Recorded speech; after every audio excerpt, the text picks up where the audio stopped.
What's going on, guys, and welcome back to another video, and welcome to your stimulus package update and daily news report for Thursday, December 9th.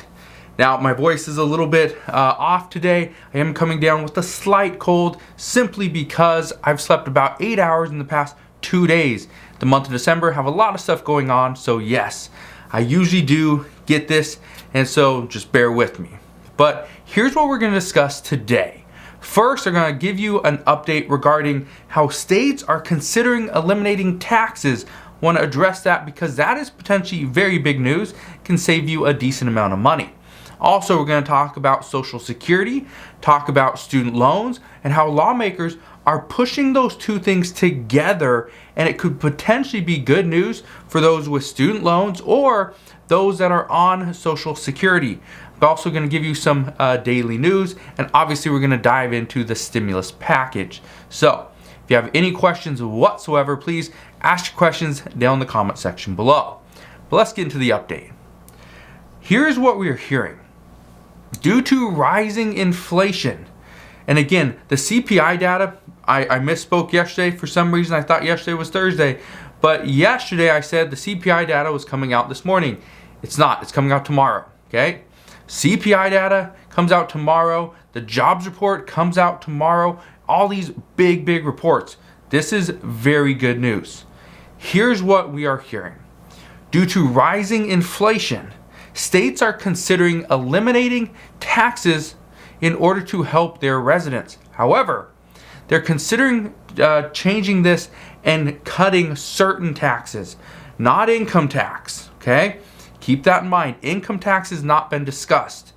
What we are hearing, for one, in Florida, Governor Ron DeSantis, he pitched the idea a couple weeks ago about eliminating the gas tax. This would save about 26 cents per gallon. And this would help out residents because gas prices are one of the big expenses that people are currently incurring, and that's been impacting their wallets, and that's what many people are addressing. Even Senator Joe Manchin said that many people in West Virginia, when he went back during the holidays, that many people in West Virginia kept telling him that it's gas prices. Gas prices are what's causing a big issue. So we'll see what happens there. And even though this is still on the table, gas prices have been slowly falling and are expected to come down even more. What I can tell you is that they are still looking into this.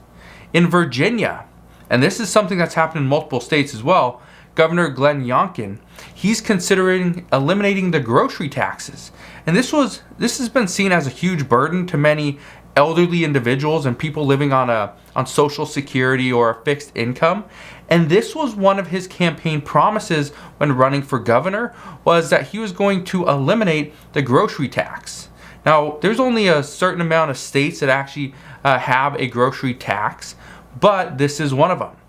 Now, even though this is not going to be a lot of money saved, it will slowly add up. The current grocery tax is set at 2.5%. So not a lot, but something. In Kansas, Governor Laura Kelly, she wants to do the exact same thing. However, Kansas has a tax rate of 6.5%, so there's much more savings here.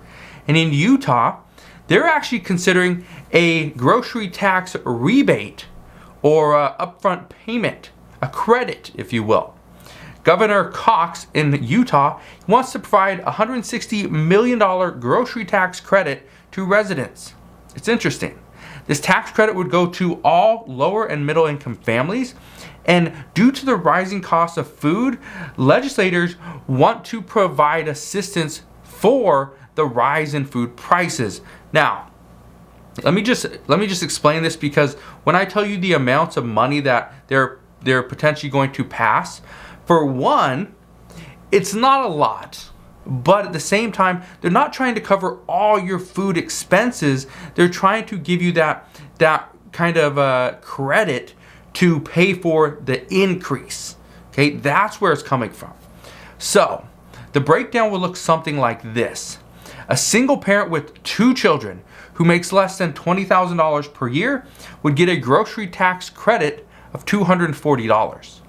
A family of 8 who makes less than $100,000 per year would be eligible for $400 as a credit.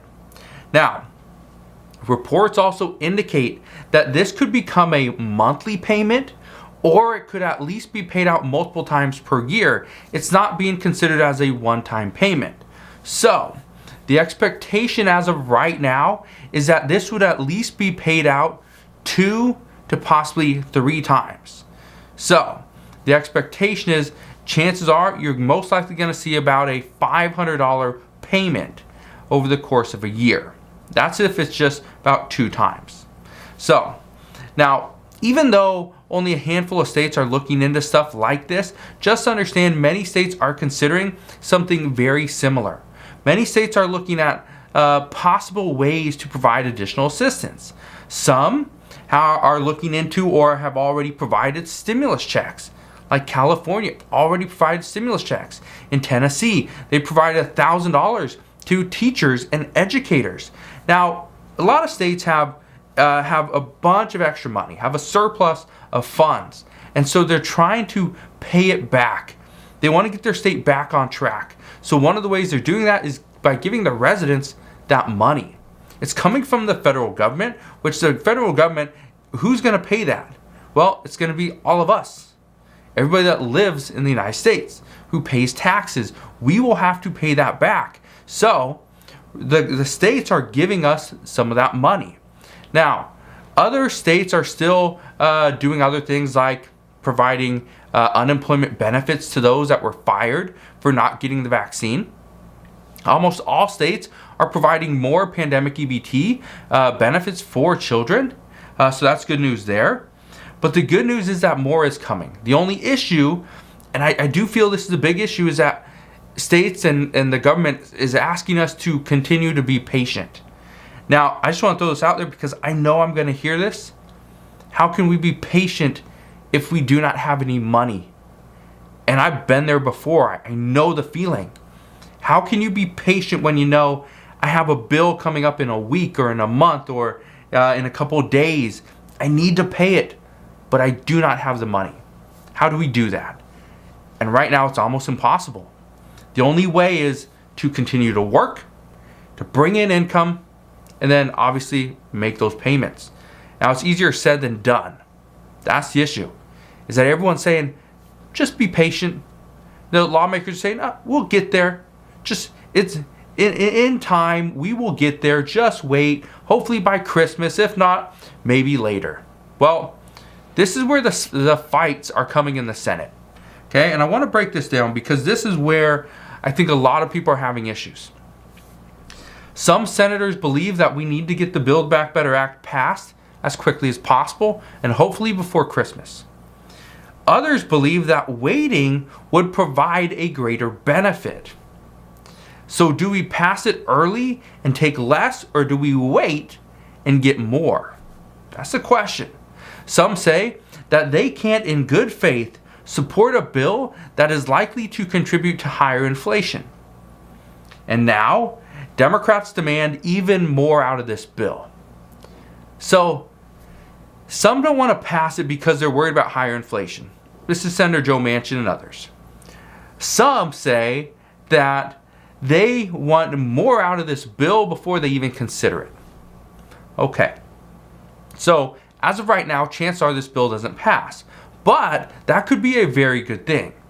Now, as I mentioned the other day, multiple Democrats are demanding that President Biden forgives up to $10,000 in student debt. This was a campaign promise of his. They say this is a promise that he must fulfill.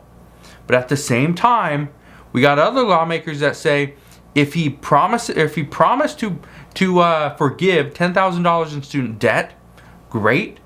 I understand, let's get that passed, but at the same time, let's not forget about the $200 per month for Social Security. According to multiple lawmakers, an increase in Social Security will come. It will come. But here's the issue, and this is what I've been saying for a few weeks, is determining how to increase the funds is where things get hung up. Right now, President Biden has pretty much pinned himself into a corner by saying that nobody making less than $400,000 per year would pay a penny more in taxes. And because of this, securing funds or more funds for Social Security has become even harder. But plans on Social Security right now include, and again, these are both plans that I've talked about over the past week or so. Both of these plans include increasing the Social Security tax cap. But here's the issue.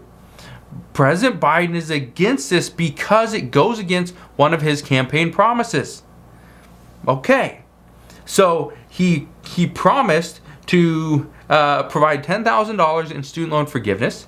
He promised to do $200 per month for Social Security beneficiaries, and he promised nobody paying less than $400,000 per year would pay a penny more in taxes. 3 big promises, but one of those promises, the nobody making less than $400,000 per year will pay a penny more in taxes, this goes against the other things. So, as of right now, what we know is that lawmakers will have until February 1st to make a decision. Here's the reason why. The student loan payment pause expires on January 31st, which means lawmakers will need to get student debt forgiveness included before then. Not just included, but passed as well.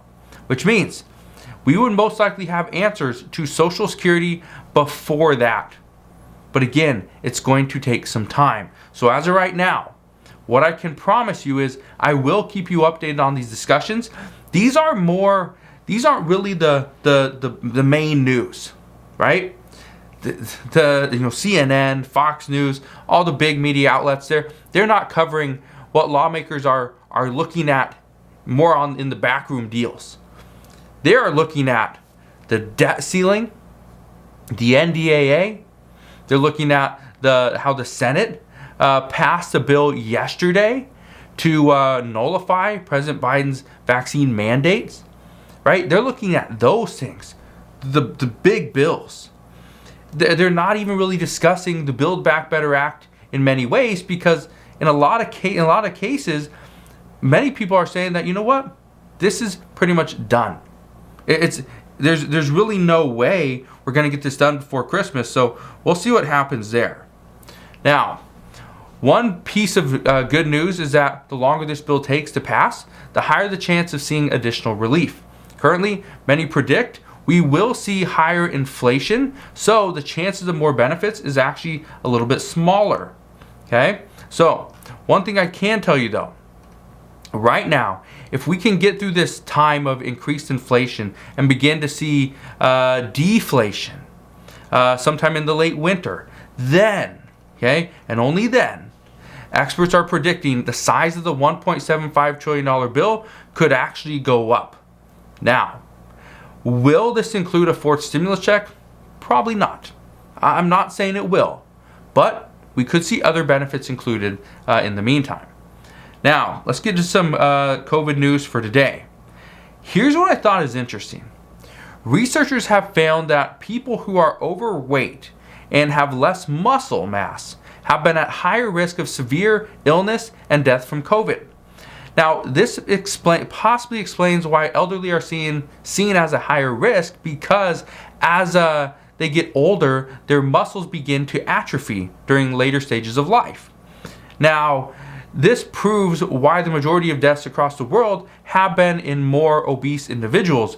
But many scientists attribute these deaths to diabetes, or they have been. But here's what they're saying now. The true underlying condition has been obesity all along. It's been that all along. So now scientists are looking into how much the virus is infecting fat cells. So we'll see what happens there, but I thought that was very interesting news that came out this morning.